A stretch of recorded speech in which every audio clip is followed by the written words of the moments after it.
Presiden keempat, saya juga kenal sama beliau, Gus Dur. Saya dulu tukang pijitnya Gus Dur. Kalau orang yang paling ikhlas kepada rakyat Indonesia itu Prabowo. Ikhlasnya seperti apa, Gus? Ya banyak lah. Yang dia bikin itu menunjukkan betapa dia ikhlas betul kepada rakyat Indonesia. Yang lain tidak ikhlas? Ya nggak tahu ya. Presiden keempat Republik Indonesia, yaitu Abdurrahman Wahid alias Gus Dur, disebut memiliki karomah bagi orang yang mempercayainya, jika karomah itu ada. Beliau dipercaya bisa melihat masa depan. Bahkan setiap hal yang diramalkannya terbukti benar di kemudian hari. Salah satu ramalannya yang menjadi nyata adalah ketika ia meramalkan Joko Widodo bakal menjadi Presiden Republik Indonesia. Ucapan itu dilontarkannya pada tahun 2006 silam, saat Jokowi masih menjabat wali kota Solo. Dalam materi berikut ini, kita akan melacak apa saja ramalan Gus Dur yang terbukti menjadi kenyataan. Apakah sesungguhnya Gus Dur mempunyai kemampuan meramal, ataukah beliau hanya mempunyai intuisi yang sangat tajam? Berikut ini adalah ramalan Gus Dur yang telah menjadi kenyataan. Jokowi menjadi presiden.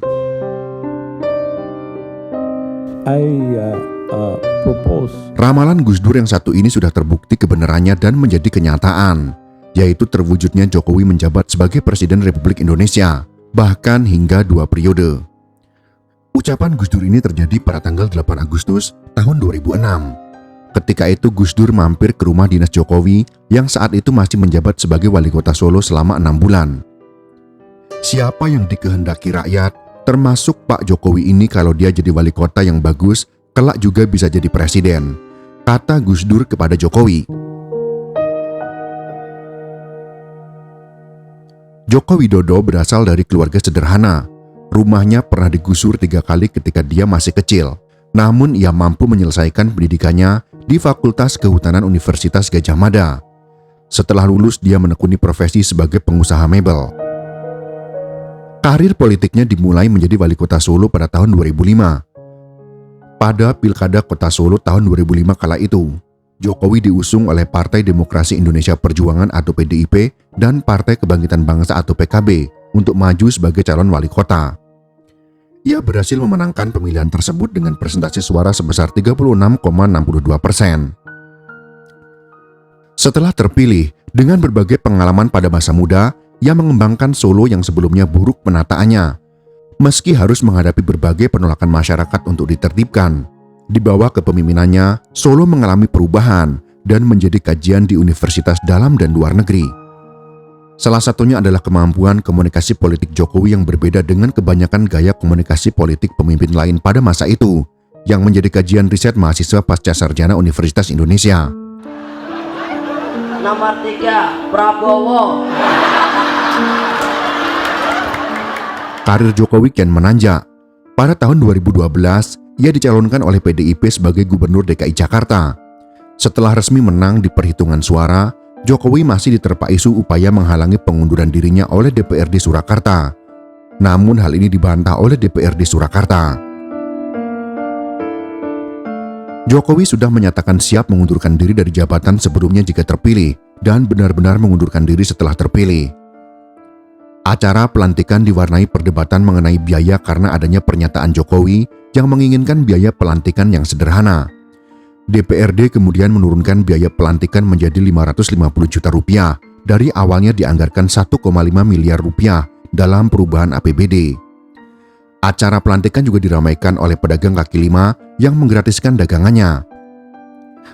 Setelah terpilih sebagai Gubernur DKI Jakarta, popularitas Jokowi melejit berkat rekam jejaknya yang baik dan pendekatannya yang membumi dan pragmatis, seperti yang ditunjukkan melalui program belusukan untuk memeriksa keadaan di lapangan secara langsung. Akibatnya Jokowi merajai survei-survei calon presiden dan menyingkirkan kandidat lainnya, sehingga muncul wacana untuk menjadikannya calon presiden. Namun selama berbulan-bulan wacana tersebut menjadi tidak pasti karena pencalonan Jokowi di PDIP harus disetujui oleh Ketua Umum PDIP, yaitu Megawati Soekarno Putri. Padahal Pak Jokowi kalau nggak ada PDI Perjuangan juga aduh kasihan dah. Pada tanggal 14 Maret tahun 2014, Megawati akhirnya menulis langsung surat mandat kepada Jokowi untuk menjadi calon Presiden Republik Indonesia. Jokowi pun lantas mengumumkan bersedia dan siap melaksanakan mandat tersebut untuk maju sebagai calon presiden dalam Pilpres 2014. Ia juga mengungkapkan kesiapannya sembari mengucap bismillah dan mencium bendera merah putih di Rumah Si Pitung. Pada tanggal 19 Mei tahun 2014, Jokowi mengumumkan bahwa Yusuf Kala akan menjadi calon wakil presidennya. Pengumuman sekaligus deklarasi tersebut berlangsung di Gedung Juang 45 di Menteng, Jakarta. Menjelang Pilpres, terdapat berbagai macam kampanye hitam yang dialamatkan pada Jokowi, seperti isu capres boneka, keislaman Jokowi yang diragukan, tuduhan bahwa Jokowi adalah orang Tionghoa yang merupakan putra dari Oi Hong Leong, hingga klaim bahwa ia adalah anti asing dan bahkan Zionis. Jokowi pada akhirnya menjadi Presiden Republik Indonesia. Ia tercatat sebagai Presiden ke-7 Republik Indonesia setelah memenangkan pemilu tahun 2014. Bersama Yusuf Kala, Jokowi memperoleh 53,15% suara. Mereka mengalahkan pasangan Prabowo Subianto Hatta Rajasa yang memperoleh 46,85% suara. Kemudian pada tahun 2019, Jokowi kembali terpilih menjadi Presiden Republik Indonesia, mengalahkan rival lamanya, yaitu Prabowo Subianto. Lengsernya Soeharto.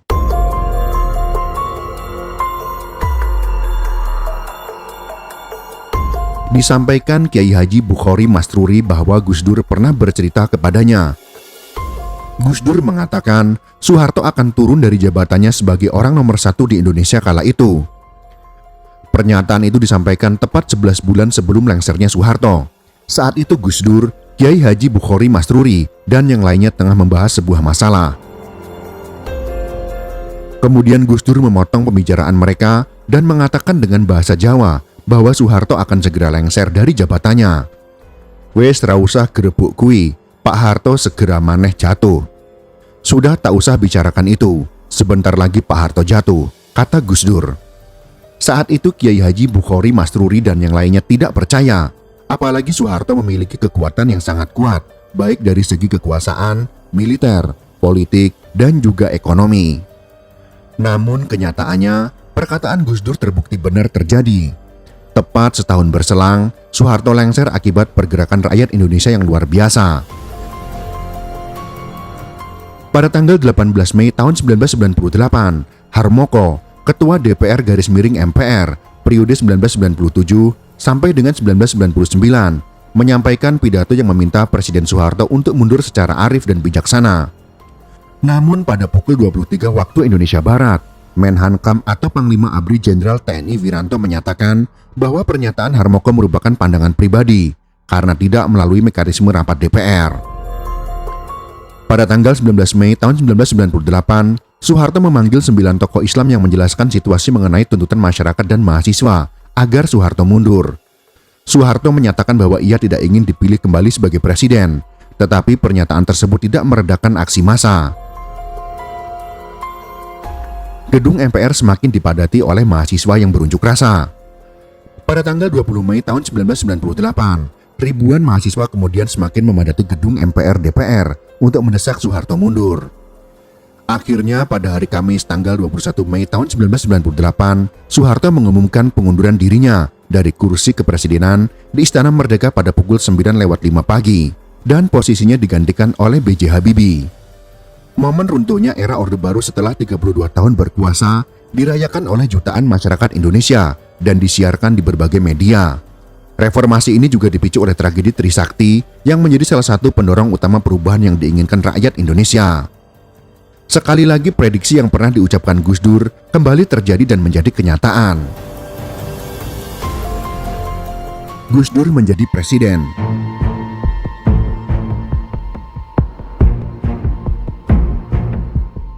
Entah optimismenya yang terlalu besar atau Gus Dur memang memiliki karomah melihat masa depan.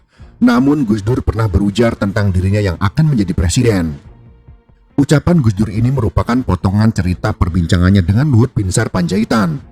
Saat itu, Luhut bertemu dengan Gus Dur ketika hendak berangkat menjadi duta besar Indonesia untuk Singapura.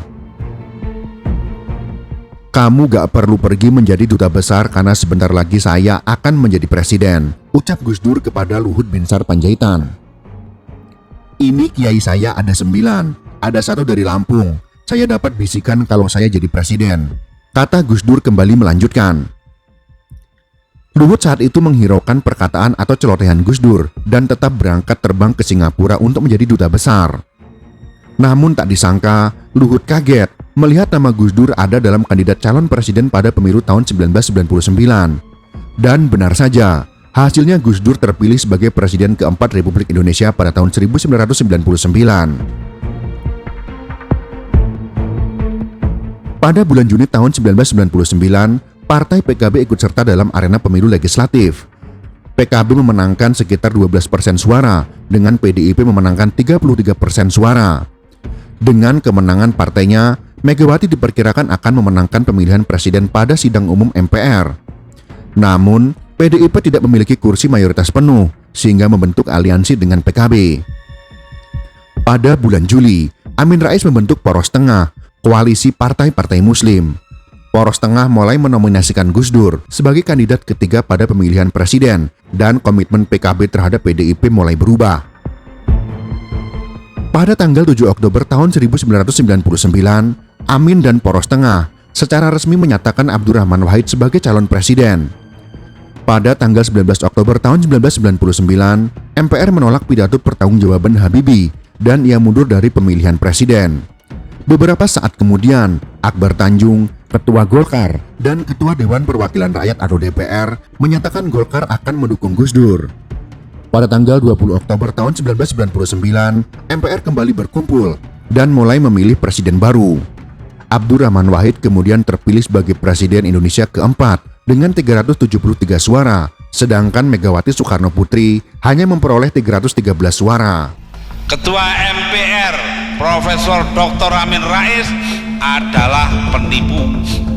Tidak senang karena calon mereka gagal memenangkan pemilihan, pendukung Megawati mengamuk dan Gus Dur menyadari bahwa Megawati harus terpilih sebagai wakil presiden.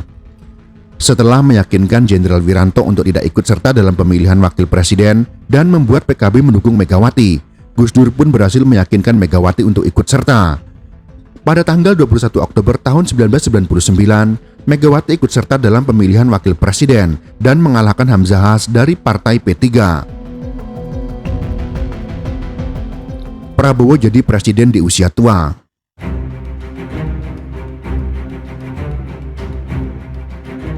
Almarhum Kiai Haji Abdurrahman Wahid itu disebut pernah menyampaikan di berbagai forum bahwa Prabowo Subianto adalah pemimpin yang ikhlas.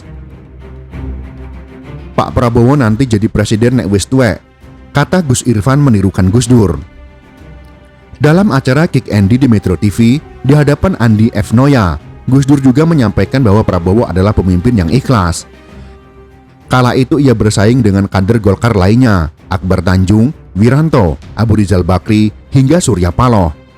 Akan tetapi Prabowo kalah dalam persaingan internal Partai Golkar. Setelah itu, Prabowo mendirikan Partai Gerindra pada tahun 2008. Gerindra yang baru 1 tahun berdiri berhasil ikut pemilu pada tahun 2009. Pemilu presiden tahun 2009 menjadi ajang pilpres perdana bagi Prabowo. Sebenarnya jelang pilpres 2004 dia maju dalam konvensi calon presiden atau capres dari Partai Golkar. Namun Prabowo kalah dan konvensi dimenangkan oleh Wiranto yang berpasangan dengan Salahuddin Wahid. Hengkang dari Golkar, Prabowo membentuk partai sendiri yang ia pimpin hingga kini, Gerakan Indonesia Raya atau Gerindra. Dengan kendaraan barunya, mulanya Prabowo hendak mencalonkan diri sebagai presiden dengan menggandeng Ketua Umum Partai Amanat Nasional atau PAN saat itu, yaitu Sutrisno Bachir sebagai calon wakil presiden. Namun pada kenyataannya, pasangan ini sudah layu sebelum berkembang karena tak mampu memenuhi persyaratan kursi dukungan.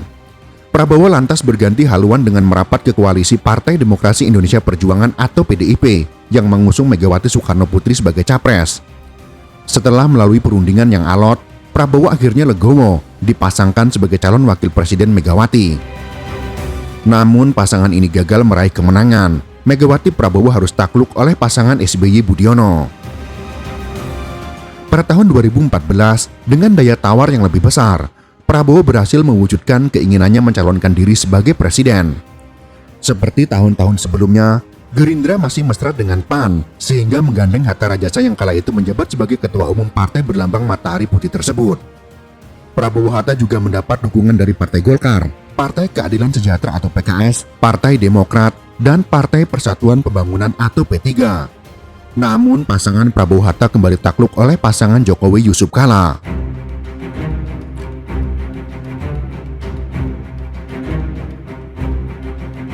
Tak menyerah, Prabowo kembali maju di gelanggang Pilpres tahun 2019.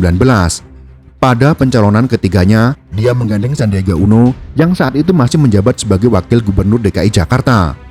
Sandiaga juga merupakan rekan satu partai Prabowo di Gerindra yang menjabat sebagai Wakil Ketua Dewan Pembina Partai. Selain Gerindra, pasangan Prabowo Sandiaga diusung oleh 3 partai lainnya, yakni Partai Demokrat, PKS, dan juga PAN. Saat itu Prabowo lagi-lagi harus berhadapan dengan Jokowi. Petahana tersebut menggandeng Ketua Majelis Ulama Indonesia atau MUI yaitu Ma'ruf Amin. Pasangan Jokowi Ma'ruf diusung oleh PDIP, Golkar, PKB, Nasdem, P3 dan juga Hanura. Pilpres 2019 pun menjadi momen ketika Prabowo menelan kekalahan di Pilpres. Untuk kedua kalinya, Prabowo gagal mengungguli Jokowi. Akhirnya pada tahun 2024, ucapan Gus Dur yang mengatakan bahwa Prabowo akan menjadi presiden di usia tua akhirnya terwujud. Prabowo yang berpasangan dengan anak sulung Jokowi menang telak melibas 2 kandidat lainnya, yaitu Ganjar Pranowo Mahfud MD dan Anies Baswedan Muhaimin Iskandar. Prabowo akhirnya dilantik secara resmi menjadi Presiden Republik Indonesia ke-8 pada tanggal 20 Oktober tahun 2024 dalam usia yang sudah tidak muda lagi, yaitu 73 tahun. Itulah beberapa ramalan atau ucapan Gus Dur yang di kemudian hari menjadi kenyataan. Terserah Anda mau meyakini apapun tentang ucapan itu. Anda bisa meyakini Gus Dur mempunyai kemampuan supranatural atau karomah wali untuk meramal, ataupun hanya menganggap semua ucapan Gus Dur hanyalah kebetulan semata.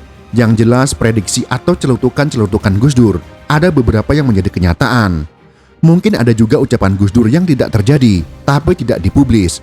Sedangkan yang terrealisasi terjadi, diposting di sana-sini. Kesimpulan kami serahkan kepada Anda masing-masing.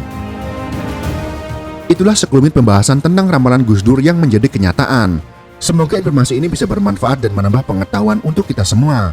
Jika kalian suka dengan video ini, silakan berikan jempol ke atas. Dan jika kalian menganggap video ini bermanfaat, maka bagikanlah untuk teman-teman Anda yang lain.